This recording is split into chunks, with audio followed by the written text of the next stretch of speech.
आज बात होगी फ्रांसीसी ईस्ट इंडिया कंपनी की। फ्रांसीसी ईस्ट इंडिया कंपनी की स्थापना 1664 में फ्रांस में हुई। फ्रांस के सम्राट लुई 14वें के समय में उसके मंत्री कॉलबर्ट के अथक प्रयासों से 1664 में एक फ्रांसीसी व्यापारिक कंपनी जिसका नाम कंपनी द एंड ओरिएंटल की स्थापना हुई।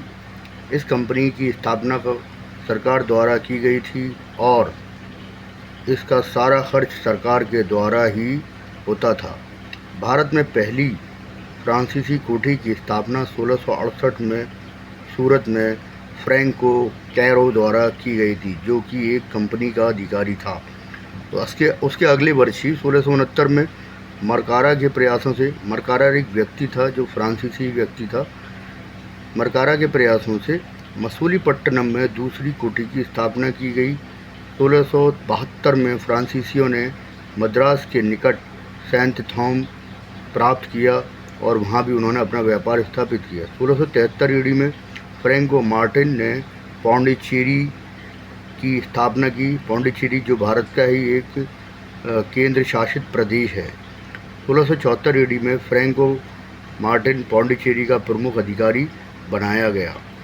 1674 में बंगाल के सूबेदार शाइस्ता खां ने फ्रांसीसियों को एक गांव दिया, जहां 1692 में चंद्रनगर नामक कोठी का निर्माण किया गया। 1721 में फ्रांसीसी कंपनी ने मॉरिशस, 1721 में मालाबार समुद्र तट पर स्थित माहे व 1739 में कराईकल पर अधिकार कर लिया। 1701 में पूरब की फ्रांसीसियों की समस्त बस्तियों का मुख्यालय पौंडीचेरी को बनाया गया और फ्रैंको मार्टिन को महानिदेशक बनाया गया।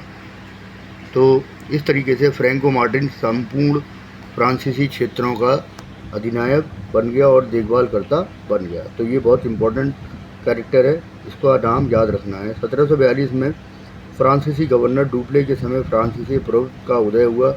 डुप्ले ने बड़ी मेहनत से फ्रांसीसी कंपनी को आगे बढ़ाने का प्रयास किया, लेकिन वो पूरी तरीके से फ्लॉप हो गया। डुप्ले के बारे में बताते हैं कि डुप्ले का जन्म 1 जनवरी 1697 को हुआ था। उसका देहांत 10 नवंबर 1767 में पेरिस में हुआ। 1742 से 1754 तक वह फ्रांसीसी गवर्नर रहा था।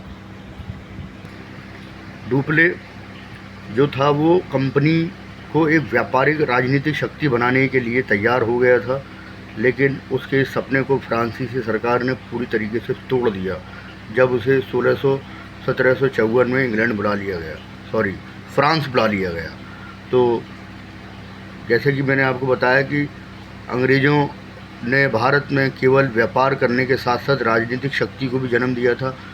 इसी वजह से फ्रांसीसियों और ईस्ट इंडिया कंपनी के बीच एक युद्ध जैसी परिभाषा जन्म लेने लगी थी और इसी वजह से उनके बीच 3 कर्नाटक युद्ध हुए और उन तीनों कर्नाटक युद्धों में अंतिम रूप से जो फ्रांसीसी शक्ति थी वो पूरी तरीके से कमज़ोर हो गई थी और अंतिम रूप से अंग्रेज़ भारत के अधिनायक बन गए, जिसको यानी कि ईस्ट इंडिया कंपनी को फिर भारतीय नेताओं ने संघर्ष के द्वारा देश से बाहर किया। तो इस टॉपिक को भी हम ढंग से पढ़ लेते हैं।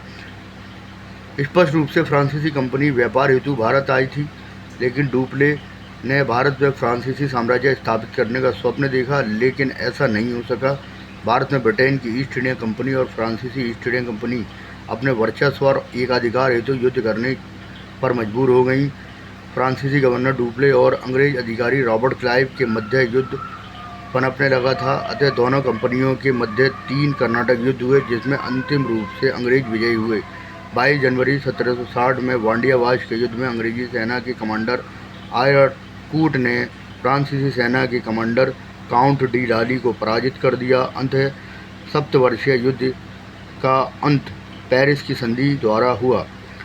इस संधि के द्वारा अंग्रेज़ों ने फ्रांसीसियों के सभी भारतीय क्षेत्र वापस कर दिए। इस संधि के बाद फ्रांसीसी केवल व्यापारी मात्र रह गए। ठीक है। और अंग्रेज़ों और फ्रांसीसियों के बीच में जो 3 ऐतिहासिक कर्नाटक युद्ध हुए, उनका टाइम आपको याद रखना होगा क्योंकि ये एग्ज़ाम में पूछा जाता है। तो कर्नाटक का प्रथम युद्ध 1746 से 1748 तक हुआ और इसका जो मुख्य युद्ध था वो है सेंट थॉम का युद्ध जो 1748 में हुआ। और कर्नाटक का जो प्रथम युद्ध था वो एक्स-ला-शापिल की संधि द्वारा 1748 में हुई संधि और ये कर्नाटक का पहला युद्ध समाप्त हो गया। कर्नाटक का दूसरा युद्ध अगले वर्ष 1749 से लेकर 1754 तक हुआ और इसके बाद एक अंबूर का बहुत ही ऐतिहासिक युद्ध हुआ जो 1749 में हुआ। पांडिचेरी की संधि के बाद ही कर्नाटक का दूसरा युद्ध भी समाप्त हो गया और उसके अगले वर्ष ही कर्नाटक का तीसरा युद्ध शुरू हो गया जो 1756 से 1763 तक रहा और अंतिम रूप से पेरिस की संधि के बाद ये युद्ध भी समाप्त हो गया और कर्नाटक के ये तीनों युद्ध फ्रांसीसियों के लिए एक काल साबित हुए जिसने फ्रांसीसी शक्ति को पूरी तरीके से समाप्त कर दिया और अंतिम रूप से फ्रांसीसी एक सामान्य व्यापारी बनकर रह गए और अंग्रेज़ भारत में अपनी शक्ति को आगे बढ़ाने के लिए लग गए। जैसा कि मैंने आपको पहले प्लासी और बक्सर के युद्ध में बताया, 22 अक्टूबर 1764 को बक्सर का युद्ध हुआ जिसमें कंपनी के हेक्टर मुनरो ने भारतीय शक्तियों को बुरी तरीके से पराजित किया और युद्ध जीतकर बंगाल, बिहार, उड़ीसा, अवध और दिल्ली पर अपनी शक्ति को मजबूत कर दिया। ये वीडियो आपको कैसा लगा मुझे बताइएगा। Thank you very much.